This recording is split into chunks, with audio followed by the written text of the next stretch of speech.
अस्सलाम वालेकुम स्टूडेंट्स। कैसे हैं आप सब? उम्मीद करता हूँ कि आप सब खैर खैरियत से होंगे। अल्लाह ताला आपको अपने हिफ्ज़ व अमान में रखे। आमीन सुम्मा आमीन। तो आज बच्चों जो हमारा टॉपिक है वो है जॉइंट वेरिएशन, एक्सरसाइज नंबर 3.5 आज हम कर रहे हैं, जिसका टॉपिक क्या है? Joint variation. ठीक है। जॉइंट वेरिएशन की पेज नंबर 63 पे आप डेफिनेशन मार्क कर लीजिएगा। Combination of direct and inverse variations of one or more than one variables forms joint variation.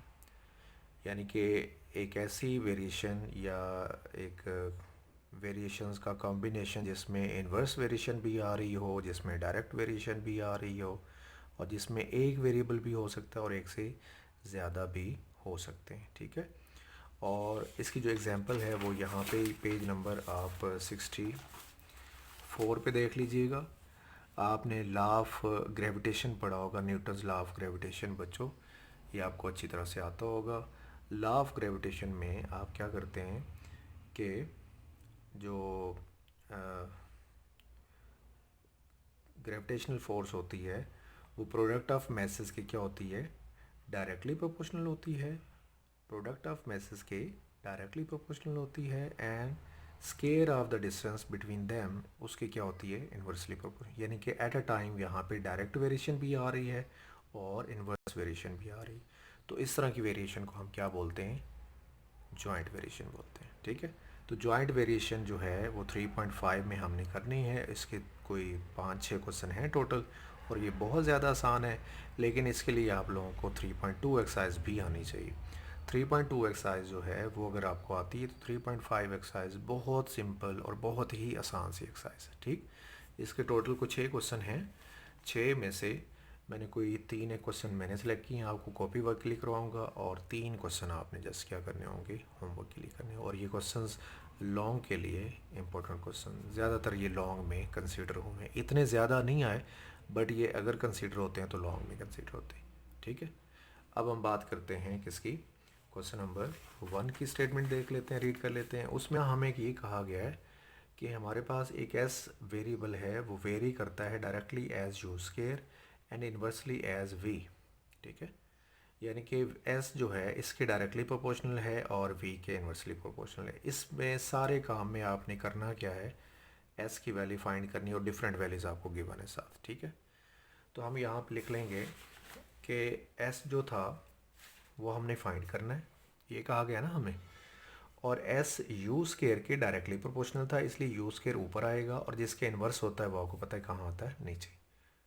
अगला काम ये होगा कि आपने प्रोपोर्शनल का साइन हटा देना है, प्रोपोर्शनल का साइन हटा के इक्वल लगाना है और साथ के लगा देना, और ये चीज़ वैसे ही आ जाएगी। और सबसे पहला काम होता है के फाइंड करना। इसे कोई नंबर 1 का नाम दे दें और सबसे पहला काम क्या किया करें? के फाइंड किया करें। ठीक है बच्चों।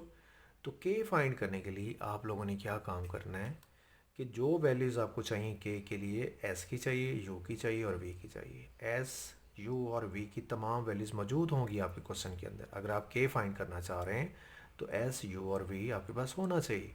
ये तीनों वैल्यूज़ मौजूद हैं क्वेश्चन के अंदर, स्टेटमेंट में मौजूद है। तो आपने ये तीनों वैल्यूज़ यहाँ पे और यहाँ पे लगा देनी। जब आप लगाएंगे, के को सॉल्व करेंगे, सिंप्लीफाई करेंगे, एस की जगह 7 आ जाएगा, के वैसे आएगा, यू की वैल्यू 3 है, 3 का स्केयर भी करेंगे क्योंकि यू का स्केयर आ रहा है, वी 2 आ जाएगा। ये 2 जाके 7 से मल्टीप्लाई हो जाएगा और 3 का स्केयर 9, 9 आगे इधर क्या हो जाएगा? डिवाइड। ये देखिए उन्हें डिवाइड किया हुआ है, तो ये बन गया 14/9। के कहाँ चाहिए आपको? इक्वेशन नंबर 1 में चाहिए, इक्वेशन नंबर 1 में जाके पुट कर दें, तो इक्वेशन नंबर 1 चेंज होकर कुछ ऐसी बन जाएगी, ऐसी। ठीक है। अब आपको जो असल काम कहा गया था वो ये था कि एस फाइंड करो। अब एस फाइंड करने के लिए गौर से देखिए, यू और वी की ज़रूरत पड़ेगी आपको। यू और वी आपको क्वेश्चन में गिवन है।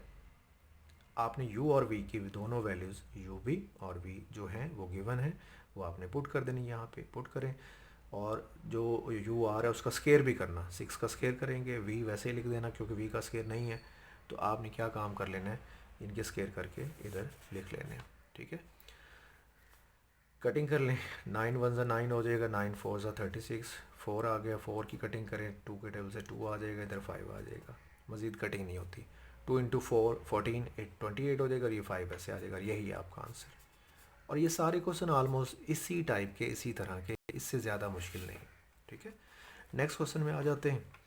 उसमें लिखा हुआ है, मैं क्वेश्चन की स्टेटमेंट को समराइज़ करके लिखा है मैंने इधर मैथमेटिकली। आपने ऐसे ही लिखना है कि y जो है वो एक्स क्यूब के डायरेक्टली प्रोपोर्शनल है और जी स्केयर टी के इन्वर्सली प्रोपोर्शनल है।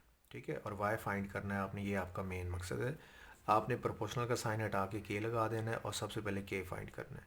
k के लिए आपने y की, x की, z की और t की वैल्यूज़ गिवन होंगी, वो आपने पुट कर देनी। ये देखिए y16 है, x ये है, z2 है, t3 है, ये आपने पुट करना है यहाँ पे। पुट करके इसे थोड़ा सिंप्लीफाई कर लेना है तो आपको k कितना मिल जाएगा, 3 मिल जाएगा। सिंप्लीफाई करने के बाद k कितना मिल जाएगा, 3 मिल जाएगा। ये k आपने इक्वेशन नंबर 1 में पुट कर देना है। इक्वेशन नंबर 1 में यहाँ पे इस जगह लगा देना है। ठीक, k लगाने के बाद आपके पास जो आंसर बनेगा y इक्वल टू, यहाँ पे k आ रहा था, k की जगह 3 आ गया, 3 इंटू एक्स स्केयर ओवर जी स्केयर टी। ठीक है, ये आ गया जी। तो k पुट करने के बाद आपके पास ये आंसर बन जाएगा। अब इस आंसर में देखें y आ रहा है, x आ रहा है, z आ रहा है और t आ रहा है, 4 अल्फ़ाबेट्स। 4 में से अगर आपने एक भी फाइंड, मसलन आपने y फाइंड करना है तो आपके पास x, z और t होना चाहिए। आपने x फाइंड करना है तो आपके पास t, z और y होना चाहिए। अब हमारे पास जो क्वेश्चन है वो ये है कि आप y फाइंड करो, जबकि x, z और t आपको गिवन है। x कितना है 2, z कितना है 3 और t कितना है 4, वो आपने पुट कर देना इक्वेशन नंबर 2 में। इक्वेशन नंबर 2 में आप पुट कर दें, सिंप्लीफाई कर लें। 2 का क्यूब लें 8 आएगा, 3 का स्केल लें 9 आएगा और ये t की जगह क्या आ जाएगा, 4 आ जाएगा। ठीक है, कटिंग कर लें, 4 1 से 4, 4 2 से 8 और ये 3 1 से 3, 3 3 से 9, तो 2/3 आपका क्या आ जाएगा, आंसर आ जाएगा किस चीज़ का, y का। ठीक, नेक्स्ट अगला क्वेश्चन, क्वेश्चन नंबर 5 में भी यही लिखा हुआ है कि v जो है वो जॉइंटली प्रोपोर्शनल है एक्स वाई क्यूब के। एक्स वाई क्यूब का जो प्रोडक्ट है उसके वो क्या है, प्रोपोर्शनल। अच्छा बच्चों, अगर आपको ये लिखा हुआ मिलता कि v is jointly proportional to x and y cube, x and y cube, jointly का जब वर्ड आएगा ना तो आपने याद रख लेना है कि आपने v को एक्स वाई क्यूब यानी कि x और y क्यूब का प्रोडक्ट लेके उसके डायरेक्टली प्रोपोर्शनल कर देना है जब जॉइंटली का वर्ड आए।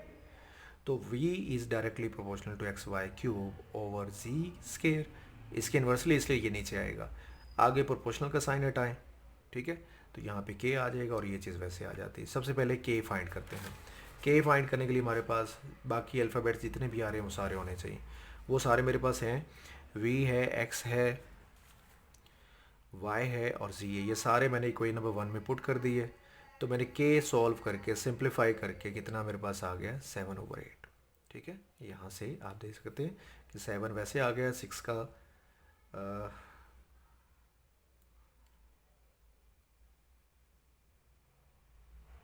6 का क्यूब करेंगे तो 216 हो जाएगा और 7 का स्केयर 49। मैंने क्या किया यहाँ से कि 27 के साथ ये 7 का स्केयर उधर जा क्या कर दिया, मल्टीप्लाई, 49 हो गया। ठीक है, ये 7 इधर मल्टीप्लाई हो रहा है, इधर आके डिवाइड हो गया, दूसरी तरफ जाके डिवाइड हो गया। 6 का क्यूब कितना बन गया, 216, 216 भी दूसरी तरफ जाके हो जाएगा, डिवाइड हो जाएगा।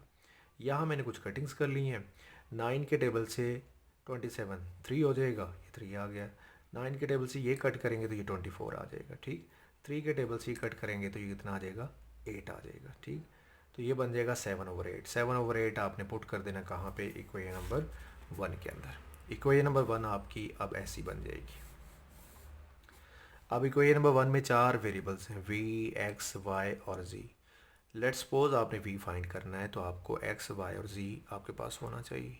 तो उसने क्वेश्चन गिवन दिए हैं आपको, x, y, z ये आपको गिवन है, आपने ये पुट कर देने। यहाँ पे आपने सिंप्लीफाई कर लेना तो आपको v का आंसर 14/3 मिल जाएगा और यही आपका आंसर होगा। आपकी एक्सरसाइज नंबर 3.5 बच्चों बहुत ज़्यादा सिंपल और बहुत ज़्यादा आसान है और सेम ऐसे ही करनी है जैसे मैंने आपको ये 2-3 क्वेश्चन करवा दिए। टोटल 6 हैं जिसमें से 3 मैंने करवा दिए, 3 आपने कर लेने और इसकी एग्जांपल्स को भी गो थ्रू कर लीजिएगा। और ये बड़ी इंपॉर्टेंट एक्सरसाइज है, लॉन्ग क्वेश्चन में कभी कभार आ जाती है। ठीक है, तो इसे अच्छी तरह प्रैक्टिस करें और इसके लिए अगर ये अच्छे से करना चाह रहे हैं तो बच्चों कम से कम ना आपको 3.2 लाजमी आने चाहिए। अगर वो नहीं क्लियर है आपकी तो आपको 3.5 करने का कोई फ़ायदा नहीं। आपको 3.2 अच्छी तरह से आनी चाहिए। और दूसरी बात, 3.2 और 3.5 अगर आपने अच्छे से की तो इंशाल्लाह आपको 3.7 में इतना मसला नहीं होगा। अगर आपको ये दोनों एक्सरसाइज नहीं आती तो मे बी आपको 3.7 भी ना आए, ठीक है। तो आप इसे अच्छे से कर लें ताकि मैं जब आपको 3.7 करवाऊँ तो उसमें भी आपको इतना मसला ना आए, ठीक है। तो आप इसे कर लीजिए। नेक्स्ट फिर इंशाल्लाह हम 3.6 एक्सरसाइज जो है वो कल के लेक्चर में आपको करवाएंगे।